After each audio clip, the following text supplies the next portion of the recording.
Hello and good morning. And today we are talking about manifestation. But the Lord gave me the movie yesterday, Enchanted. And I was like, why am I watching this movie? He's kind of had me in this fairy tale thing, had y'all not noticed. But I think what he really wants me to do is bring together the loose ends of the parts that I did not discuss in the other three fairy tales in this, and bring forth the understanding of where we are in the level of manifestation that is about to come. Because I was just sitting here going through my notes trying to figure out, there's a lot in that film. And I'm like, am I supposed to go through everything that I watched? Because if you see these notes, like for real, these notes are long.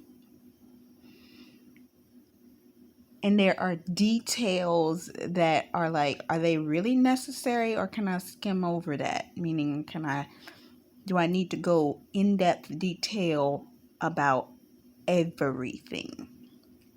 But we're going to do a breakdown of each element that I feel is necessary, that encapsulates what wasn't discussed in the others, but what I feel like the Lord is really trying to get through to us right now. And that's how I ended up getting to the word manifestation. Follow me as we go, as I begin to break this down. Because the revelation he gave me was actually very interesting. Some of this is coming as I go. Some of this is some stuff he showed me last night as he was downloading it to me after I watched the film. Because I watched the film yesterday evening, but I wasn't able to sit down and write the notes till last night. I have a good memory. People that tell me sometimes, like, I got a memory like an elephant. I can remember details like ridiculously. I remember things that people did to me 70 years ago. I'm like, I don't even remember that. What are you talking about? They done let it go. It's been over, and I remember everything. That's one of the things that the Lord has worked on me about, because I can hold a grudge and not forgive somebody for something they did when I was 7. And forgiveness has been one thing that the Lord's been working heavily on for me in relation to forgiving other people. I believe that I've come to a place now that I have forgiven everybody. I think me and everybody are good. They may not be good with me, but I've forgiven them. Moving on. What are we talking about with this film? The first thing I wrote down on these notes when I was writing them yesterday is the movie is a fairy tale turned reality. So let's dig into this. What the Lord showed me as I was going to sleep last night, it's not a fairy tale turned reality. It is literally on earth as it is in heaven. The fairy tale part is what we have come to know as kingdom marriage. We know the book of the Bible is not just stories. This is a living word. Key, living is the word. Because it is a living word, we understand things like the story of Esther, which is actually the one book of the Bible that they say is one part that they cannot prove to be true. Believe it or not.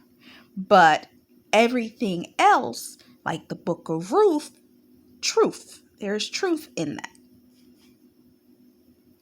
Because Ruth was part of Jesus's lineage. Now, what are we talking about? On earth as it is in heaven, the actual manifestation.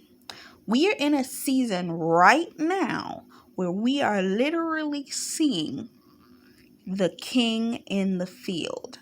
Lady Jeremiah brought this up a while ago. It was about 2 months ago that around September you're going to see the king come into the field. What is that? That is our high holy days. Rosh Hashanah, Ramadan, Yom Kippur. We coming out the summer solstice, and we're dealing with the fall, Thanksgiving, all of this kinds of stuff. And I think it's another, is there another high holy day in the midst of that? It's some type of feast. The feast.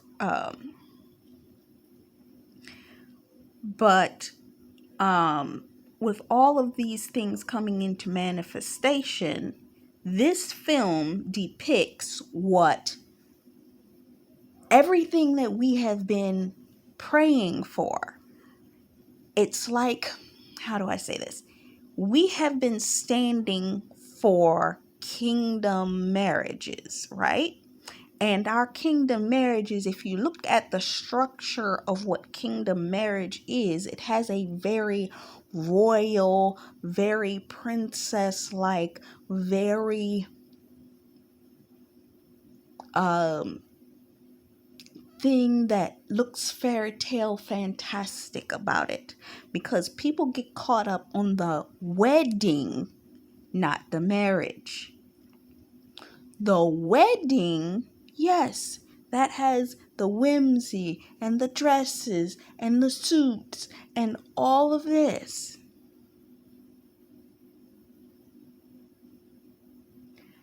But when you look at it, is it what it appears to be? You understand what I'm saying? Is what we have called kingdom marriage, God ordained marriage, what it appears to be? It sounds amazing when we are talking about it. But when these things manifest into reality, are they going to look as beautiful? That's what this movie is about. It's the whimsy of what the animated world looks like being brought into reality, and how they don't really mix too well together. Because you can't mix fiction with reality. But when the two meet, the king is in the field. Pay close attention. That's what that means whenever you hear that. When the two meet, it brings about, you're going to have to face a level of reality that this whimsical royal wedding, beautiful Esther story of Ruth and Boaz comes to reality. And you're going to have to face reality. Okay? You're going to have to face what marriage looks like with this person. You're going to have to face a level of understanding with the human being. So what happens in the film, in the opener, we're brought into the animation, where I believe her name is Elsa, is creating a man. Let's pause right there. How many times have we heard of women sitting down and talking about, I want my perfect guy. He's got to have all these characteristics. He's got to be this. He's got to be this. He's got to be 6 foot tall. He's got to be this. He's got to be that. He's got to be. You're creating the perfect guy. Reality, that man's not going to be that. And If you're creating the perfect guy from a place of mindset where you don't even know who you are, or what you want, when you discover that, you are no longer going to want that guy.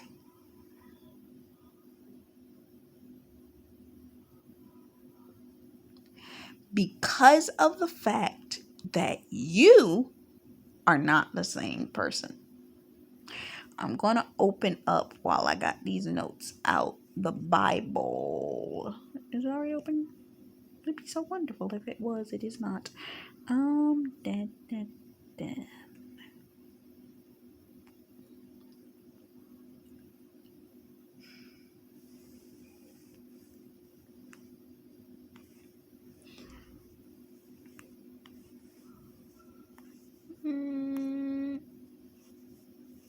Proverbs talks about the Proverbs 31 woman.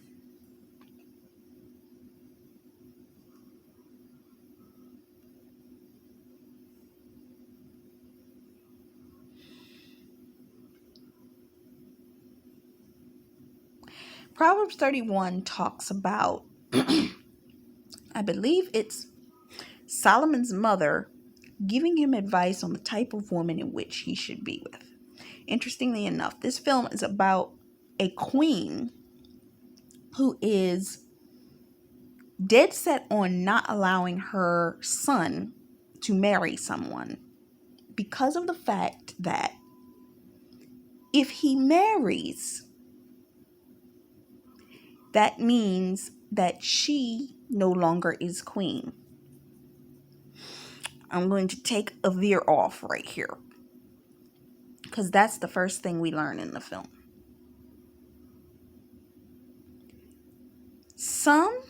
I hate to say it, a couple of the videos I listened to have actually confirmed this. Some people,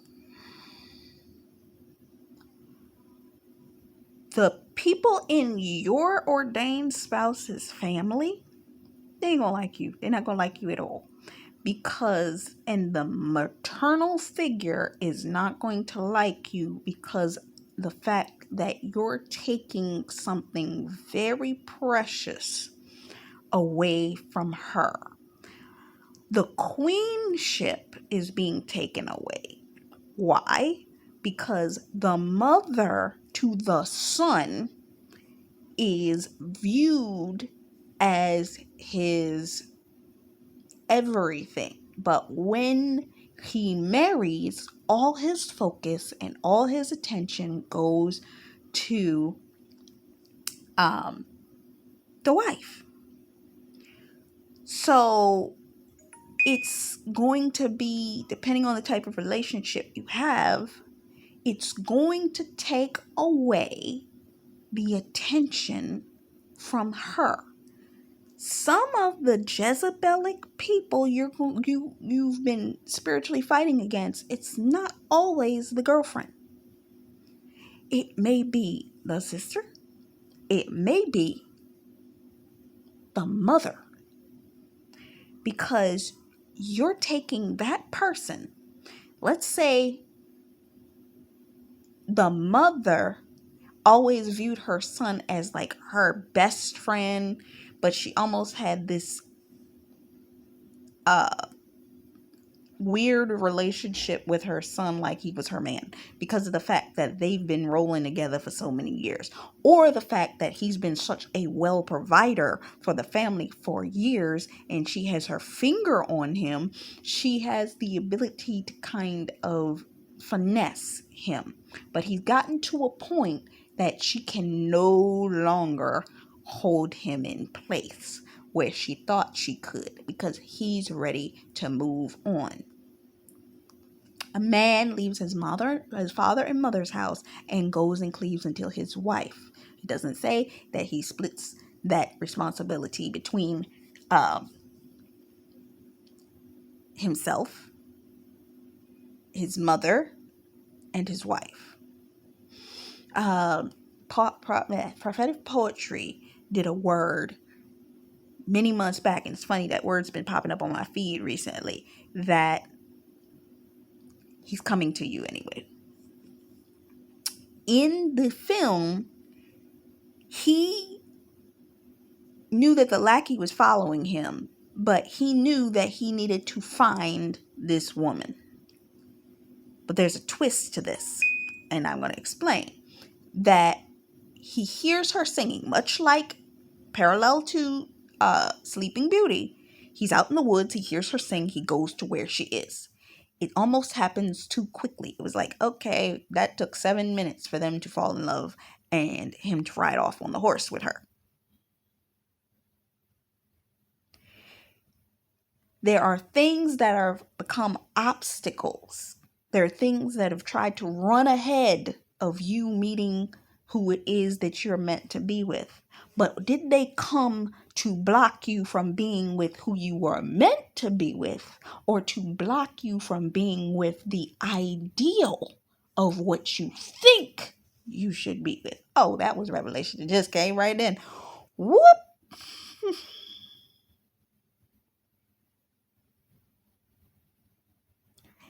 The ideal of what you think you should be with. Are they demonic delays, or are they godly hindrances to give you time to think, do you really want that or do you not?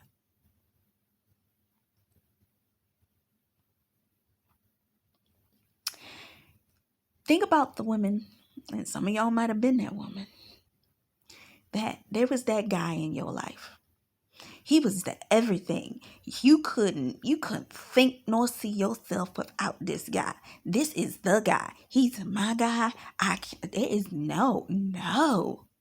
What do you mean that this guy could not be the guy for me? What? He was your high school sweetheart. He was that guy that you fell in love with. He was the guy. To you, he was the ideal, but you hadn't grown yet.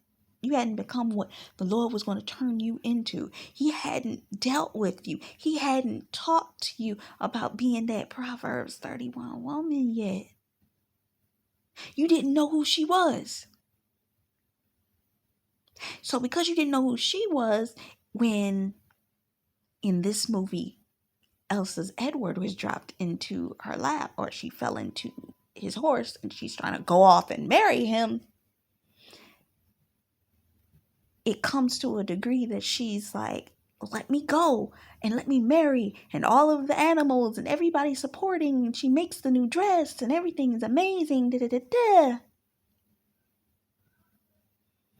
But this guy ain't got no common sense. This guy has no depth to him.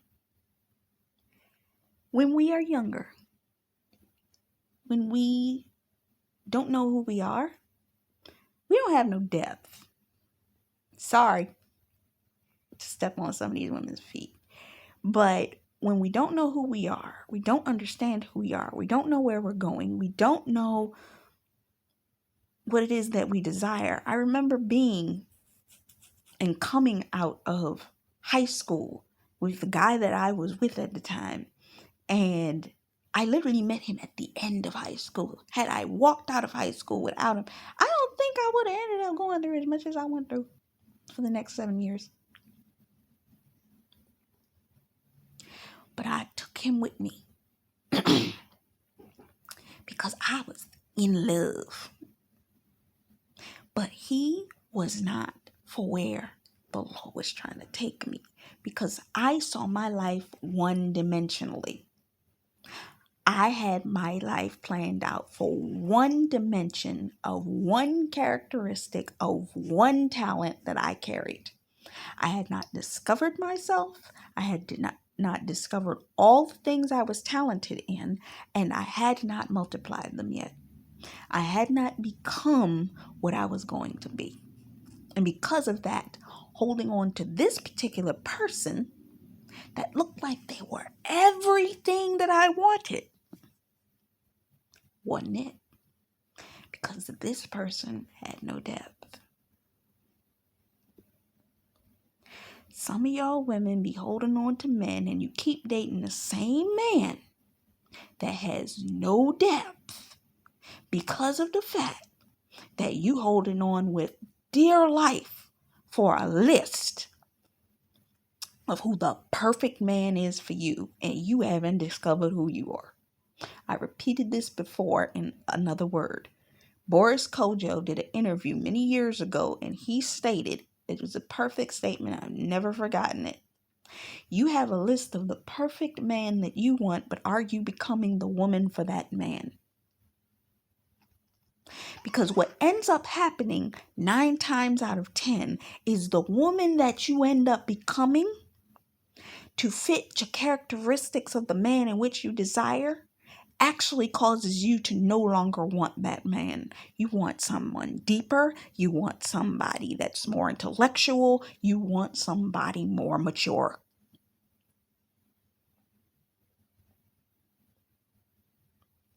And the fact of the matter is, when you discover yourself in the midst of that,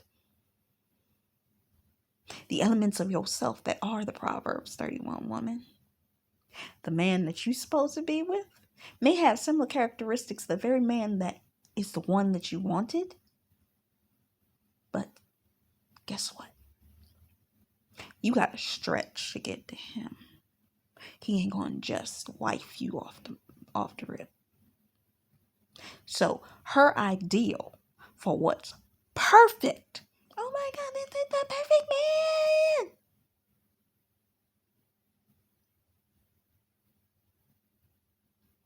So what ends up happening is when she's preparing to go up for her wedding, here comes the queen dressed as the haggard old woman from Snow White.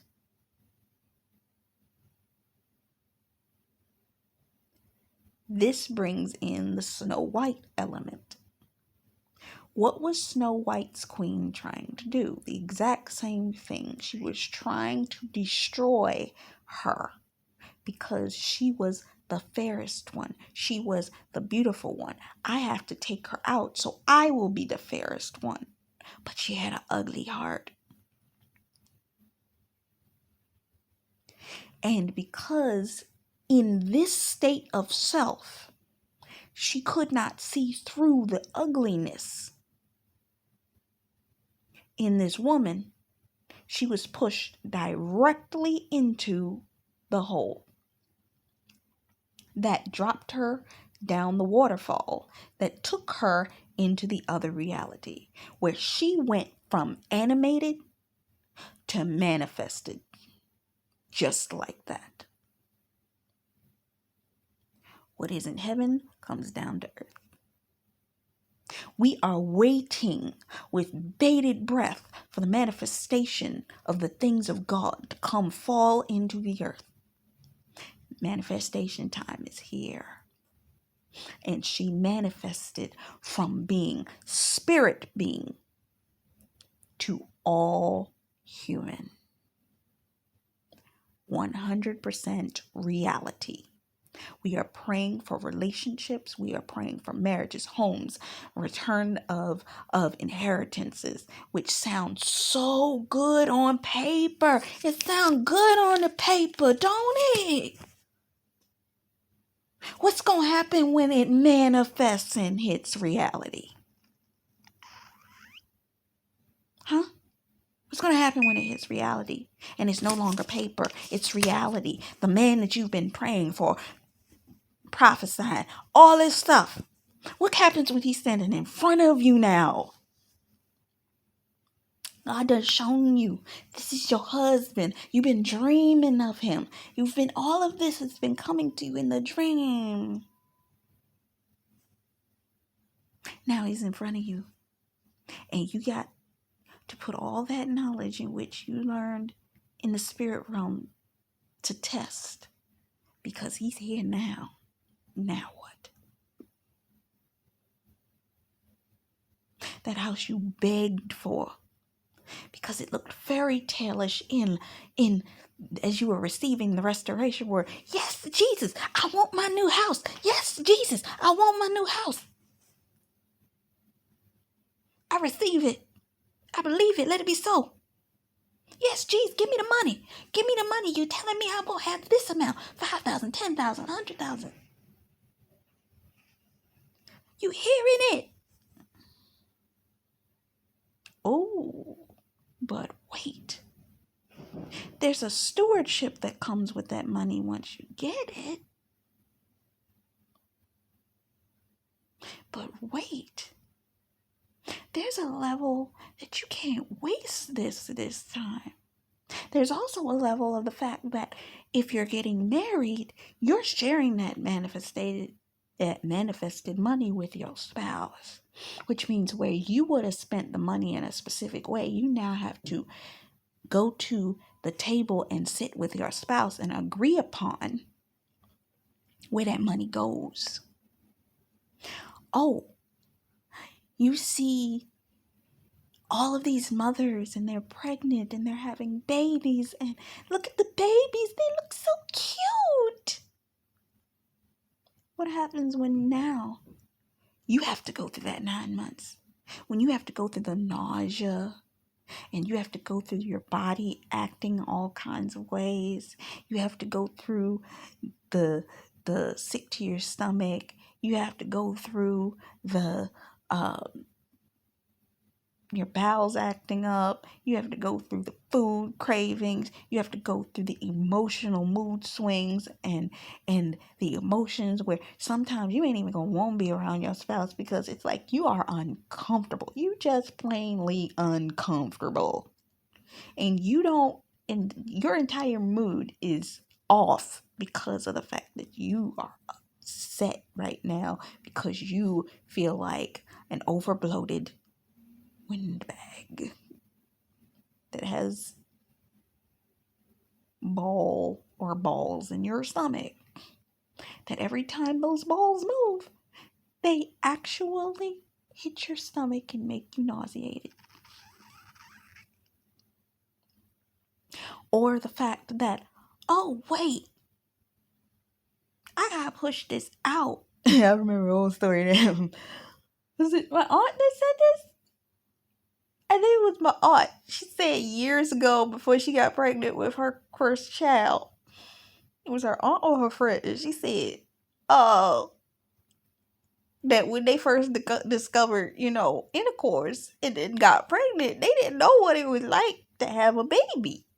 And when the baby was about to come out, she started to feel the contractions and got to the hospital, and the doctor said, okay, you gonna have to give birth to this child. She's like, how's that gonna happen? And they're like, you gonna have to push this baby out. She's like, push it out of where? And then she was like, it has to come out the same place it went in at. I was like, wait, what? The pain, the blood, sweat, and the tears that's gonna happen in the manifestation of that promise coming to life. The pain of it. Because there is a level of pain that comes with the manifestation of what is in the spirit coming into reality.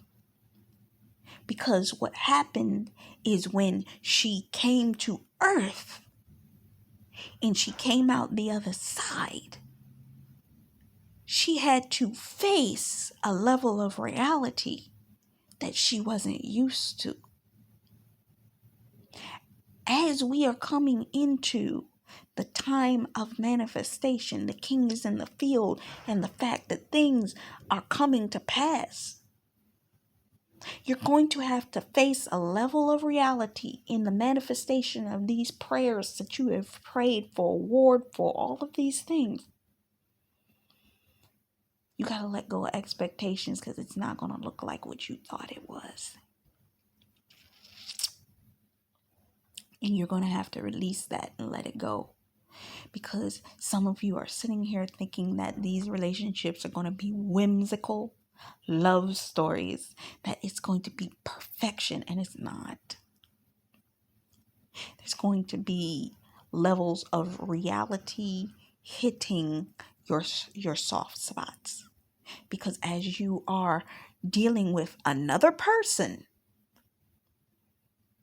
you're going to have to deal with them and their issues as they are expressing themselves in that time frame.